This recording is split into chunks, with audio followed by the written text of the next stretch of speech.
सातवें चरण में 8 राज्यों व केंद्र शासित प्रदेश की 57 सीटों पर 904 उम्मीदवार मैदान में लोकसभा चुनाव के 7वें और अंतिम चरण के लिए 1 जून को 7 राज्यों और एक केंद्र शासित प्रदेश की 57 संसदीय सीटों पर मतदान होगा।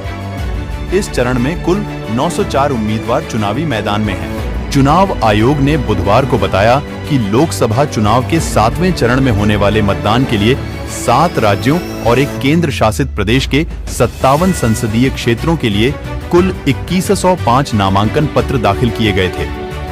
लोकसभा चुनाव के 7वें और आखिरी चरण की अधिसूचना मंगलवार 7 मई को जारी की गई थी।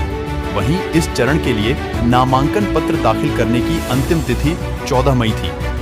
दाखिल किए गए सभी नामांकनों की जांच के बाद 964 नामांकन वैध पाए गए।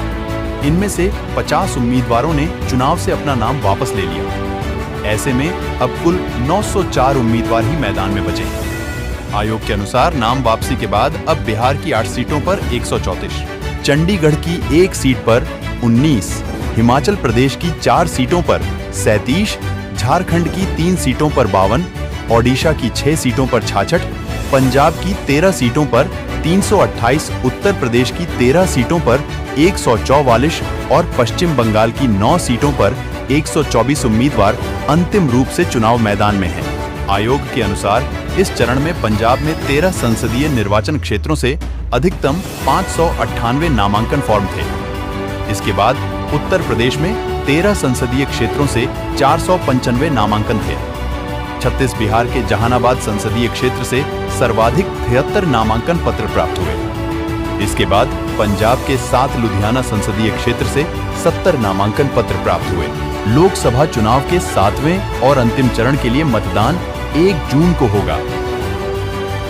निर्वाचन आयोग द्वारा उम्मीदवारों को इस महीने की 14 तारीख तक नामांकन पत्र दाखिल करने का समय दिया गया था, जबकि 17 मई तक उम्मीदवारों को नामांकन पत्र वापस लेने का समय दिया गया था।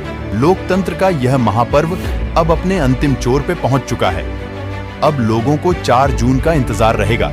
किसकी सरकार बनेगी, कौन विपक्ष में बैठेगा, ये आने वाला वक्त ही तय करेगा, लेकिन हमें अपने वोटों से अपने लोकतंत्र को मजबूती प्रदान करना होगा। 1 जून को होने वाले मतदान में अवश्य भाग ले। नमस्कार।